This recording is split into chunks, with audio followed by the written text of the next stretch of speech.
है everyone. MST CET 2022 के results announce हो चुके हैं एंड बच्चे तो अभी ऑलमोस्ट सारे स्टूडेंट्स कैप राउंड्स में हैं। तो जब भी MST CET का रिजल्ट लगता है एंड अच्छा स्कोर आता है तो बच्चों का कन्फ्यूजन नंबर 2 से होता है, क्योंकि फर्स्ट नंबर का कॉलेज तो ऑलमोस्ट सबको CUEP जाना होता है। तो ये CUEP के बारे में ना बहुत बड़ा हाइप है, बज़ है, डेटा है, जो भी आप बोल सकते हो। लेकिन मुझे लगा कि ये डेटा तो सभी लोग देते हैं, इंफॉर्मेशन के बारे में अब हमने काम करना चाहिए। तो मेरे सामने हमारी स्टूडेंट बैठी है कृतिका। कृतिका अभी CUEP में है, फर्स्ट ईयर स्टूडेंट, अभी वो मैकेनिकल में है। तो just wanted to know about that college on ground level में कैसा है CUEP। तो over to you Kritika. Hello everybody, I'm Kritika Pandya, an ex-student of E4E Maths Academy and current student of first year Mechanical Engineering, CUEP, College of Engineering, Pune. Okay, so Kritika, आज मैं जो भी question पूछूंगा ना, ये question पूरे students के point of view से रहेंगे, बिकॉज यहाँ पे ना हर कोई जानना चाहता है इस कॉलेज के बारे में। तो कृतिका, ये क्या एक्स फैक्टर है इस कॉलेज का, क्यों इतना बड़ा हाइप है इसका? सर COEP का ब्रांड ही बहुत बड़ा है, COEP. Okay. It's a big brand. And recently it is given the title of a university as well. And वो completely autonomous है। तो जैसे जैसे टाइम के साथ सिलेबस अपग्रेड होता है, टेक्नोलॉजी अपग्रेड होती है, वैसे सिलेबस भी अपग्रेड होता है। तो अल्टीमेटली जैसे जैसे सिलेबस अपग्रेड हो जाएगा, टेक्नोलॉजी की मतलब लीन टूवर्ड्स टेक्नोलॉजी अगर सिलेबस हो जाएगा तो बच्चों का ग्रूमिंग उतना हो जाएगा, तो अल्टीमेटली कंपनी वहां पे अट्रैक्ट हो जाएंगे, because these are the student of the college जो ऑलरेडी टेक्नोलॉजी के साथ चल रहे हैं। ओके, तो ये तो हो गया बेसिक टेक्नोलॉजिकल पार्ट। तो ये तो हो गया, ठीक है। मुझे बेसिक सवाल पूछना है कि ये एक्चुअली कॉलेज लाइफ कैसी रही, मतलब कैसी है, बिकॉज तुम फर्स्ट ईयर में हो, you must have seen second year, third year and final year students. Overall culture कैसा है यहाँ पर, यहाँ का सीनियर्स जूनियर्स का, कैसे लोग एक दूसरे के साथ डील करते हैं, उसके बाद फैसिलिटीज क्या है कैंपस में, टीचर्स कैसे हैं, हॉस्टल लाइफ कैसा है, अगर तुम कुछ बता पाओ। तो पहले culture in COEP starts with the campus itself. Okay. Campus is basically divided into two parts. एक north campus है और एक south campus okay. है। Main building देख के Hogwarts जैसी feel आएगी। Hogwarts? So Potterheads, beware of it. Okay. तो that is the biggest plus point. ऊपर से it is on the coast of Mola Mutta River. Okay. तो boat club है वहाँ पे. Okay. So you can do punting, you can do kayaking. This is one of the biggest attractions. Okay.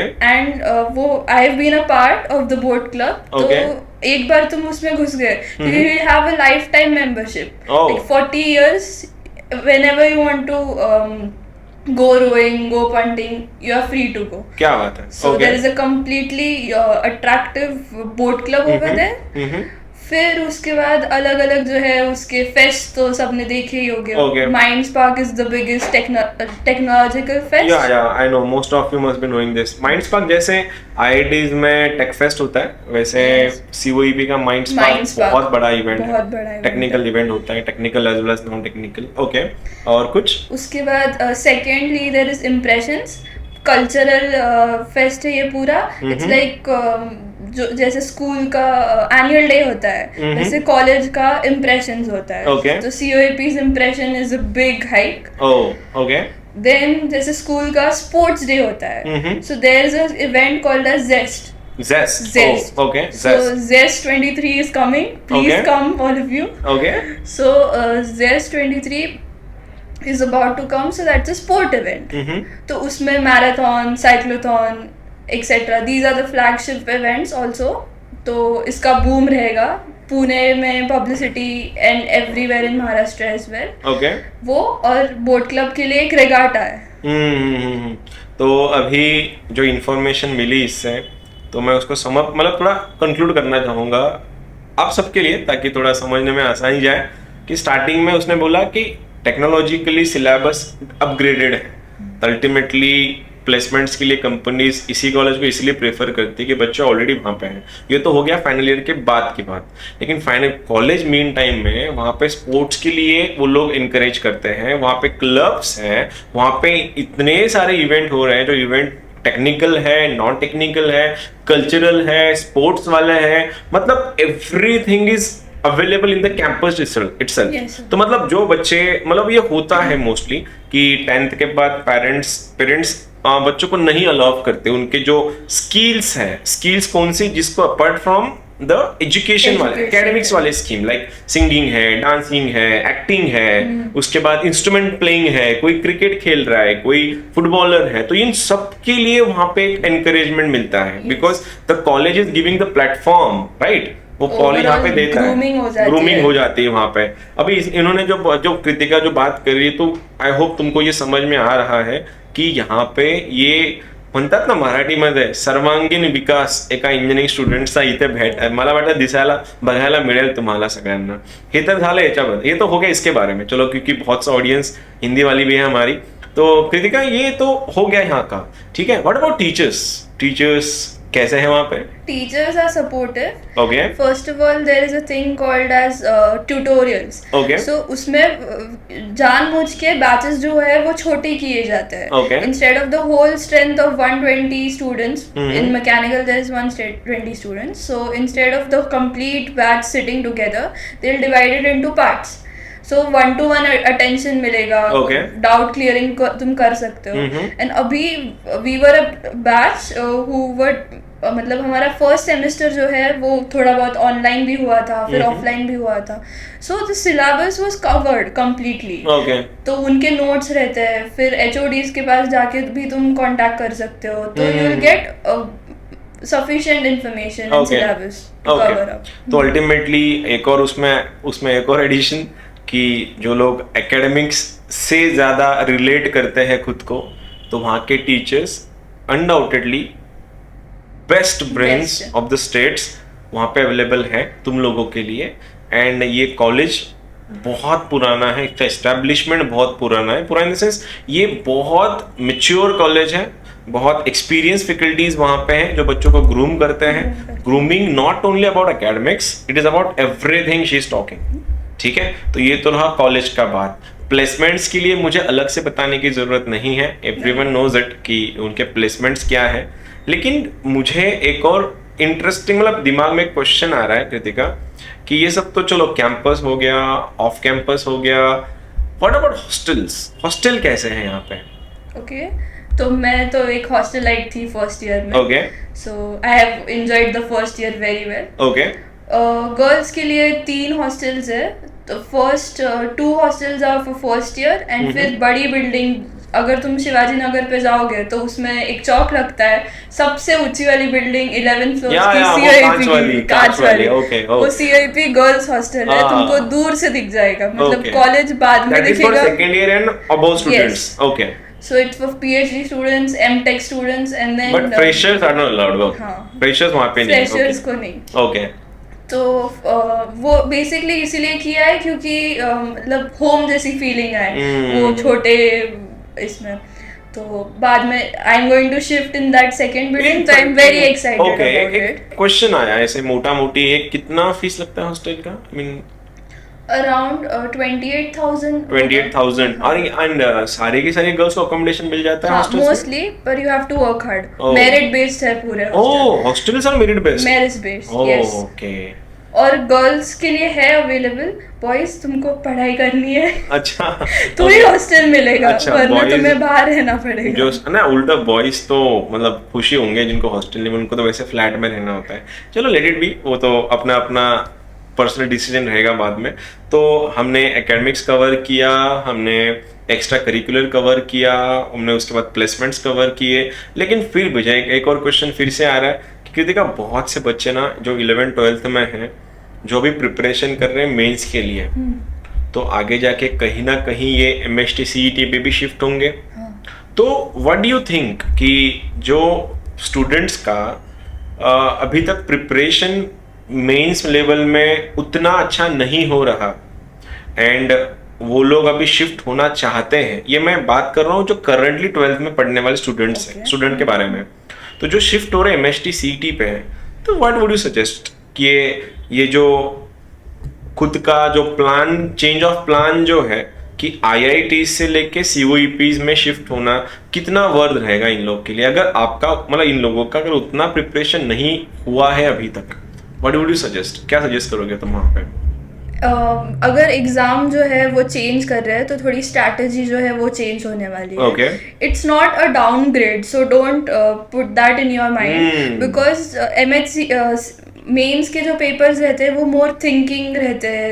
ये इसमें तुमको time management, MHCET is all about time management and हाँ and keeping your math strong. क्योंकि math strong है तो बाकी दो में से एक भी आगे पीछे होगा तो चल जाएगा. ओके और मैथ स्ट्रॉन्ग करना है तो ई4 ही आना पड़ेगा.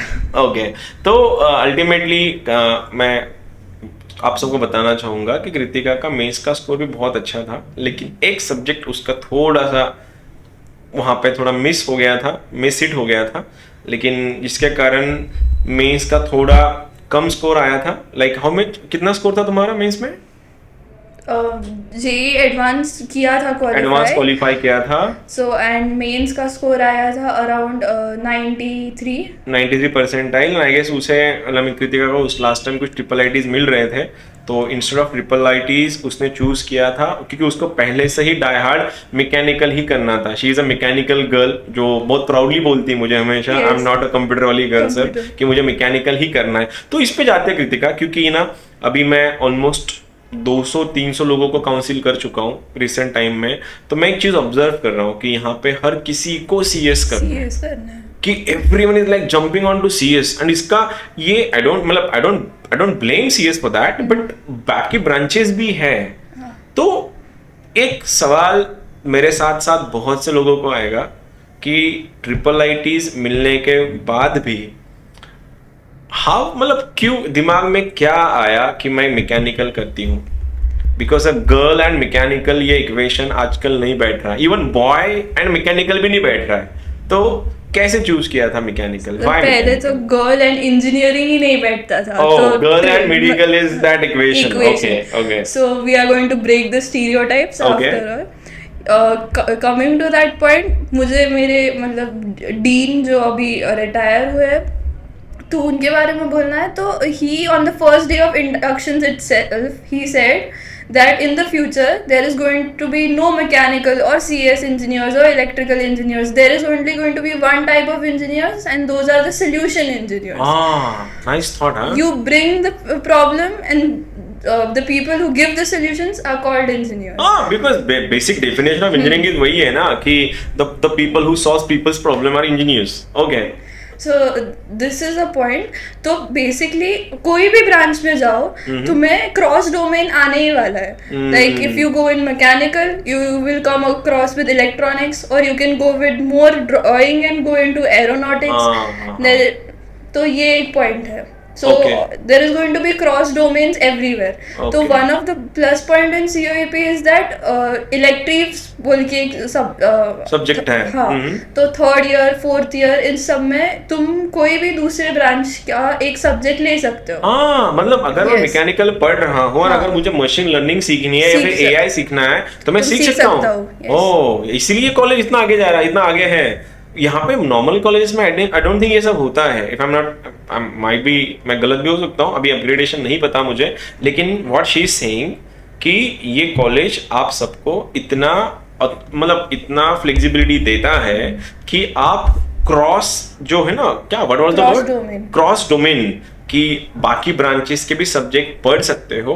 तो यार कितना अच्छा है ना. अगर मुझे अगर टेस्ला में जाके काम करना है तो everyone is talking about Tesla. AI तो टेस्ला ने लाया है ऑलमोस्ट, तो everyone is talking about AI Tesla driverless car वगैरह. तो अगर मैं मैकेनिकल वाला बंदा हूँ, अगर मुझे टेस्ला जैसे कोई कार में काम करना है या तो उस डोमेन में काम करना है, और मुझे लेकिन बीइंग अ मैकेनिकल वाला guy I should be knowing some coding. पहले ये क्या होता था कि आप पहले मैकेनिकल कंप्लीट करो, फिर आप जाके आफ्टर इंजीनियरिंग आप जाके कोर्सेज करते थे, वो भी एक्सटर्नल से.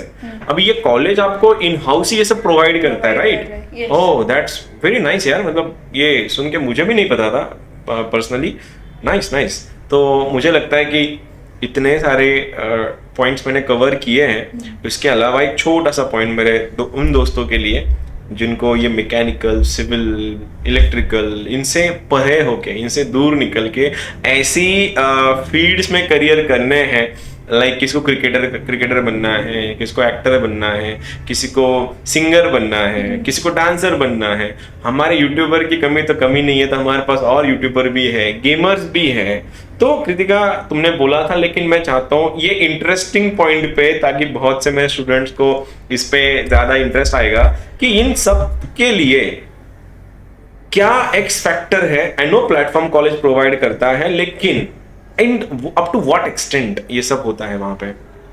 स्पोर्ट्स के बारे में तो जेस्ट एक जो था वो, COEP की अपनी टीम्स भी है अलग अलग स्पोर्ट्स में, B it football, B it swimming. क्या बात है, ओके। तो दैट वो स्पोर्ट्स हो गया।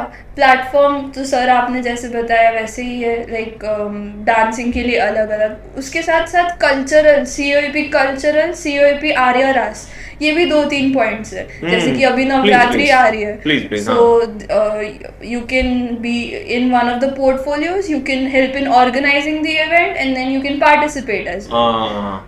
तो ये एक है। For girls there is a special SVE, so वो बेसिकली वुमेन को एम्पावरमेंट को इनकरेज करता है। तो this is for girls out there.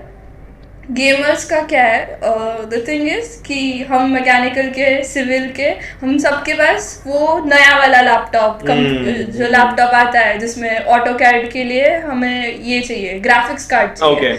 So if you have a graphics card computer, obviously your gaming is going to go on the other. तो ultimately gamers, तो इनका बोलना ये है कि से मेंटालिटी के लोग हर जगह पे मिलते हैं, लेकिन इसके साथ साथ वहाँ पे जाना is the most important thing to most of you. I know Maharashtra, I'm not talking about not in negative sense, but so many people जो अभी 12th में है and उनका मेंस का प्रिपरेशन अभी उस लेवल तक शायद पहुंचा नहीं है, क्योंकि हमारे पास ये ऐसे बहुत से बच्चे आके जाते हैं कि सर अभी नहीं होगा, मुझसे मेंस नहीं होगा, या फिर एडवांस नहीं होगा। इन सब बच्चों के लिए गाइस, इसीलिए ये कॉलेज महाराष्ट्र में टॉप रैंक में है, इंडिया में आई गेस ये टॉप 20 में भी आता है, if I am not wrong statistically. तो यहाँ जाने के ये सारे फायदे हैं आपको, एकेडमिक्स से लेके आपके एक्स्ट्रा करिकुलर तक हर वो चीज़ के लिए वो प्लेटफॉर्म अवेलेबल है। बस वहाँ जाने के लिए तुम लोगों को एक छोटी सी एग्जाम है MST CET, उसमें अच्छा स्कोर करना पड़ेगा। एंड अगर वहाँ पे कर रहे हो तो decide whatever you want to do with your careers, ये वहाँ जाके डिसाइड करो। पहले जाके, जैसे इन्होंने बोला कि स्टीरियोटाइप्स जो है कि गर्ल्स मैकेनिकल नहीं जाएंगी, या लड़के, बॉयज़ का भी कुछ पर्टिकुलर होता है। जैसे मैंने थोड़े टाइम पहले बात किया कि सबको CS जाना है, तो CS not at all a bad branch और bad field, but it is not the only field. This is what we are talking. Because जिसने बोला, मैं समराइज कर रहा हूँ, बाकी नया दूसरा कुछ नहीं, कि mechanical guy can also learn जो AI है या मशीन लर्निंग है या और कुछ है, या फिर कंप्यूटर वाला guy can learn about some machines. तो ये सब ये कॉलेज में मिलता है, अक्ष से लेकर नक्श तक हर वो चीज़ इस कॉलेज में परफेक्टली अवेलेबल है। तो this was the COEP from कृतिका's पॉइंट ऑफ व्यू। अगर कुछ रहे तो यू कैन आस्क अस, जो भी कुछ रहेगा। हम लोग we believe in providing the information, we are not YouTubers, we are the mentors, guides, teachers. जो हमारा काम है तुमको इंफॉर्मेशन देना, डेटा नहीं। तो thank you so much for this, have a nice day ahead.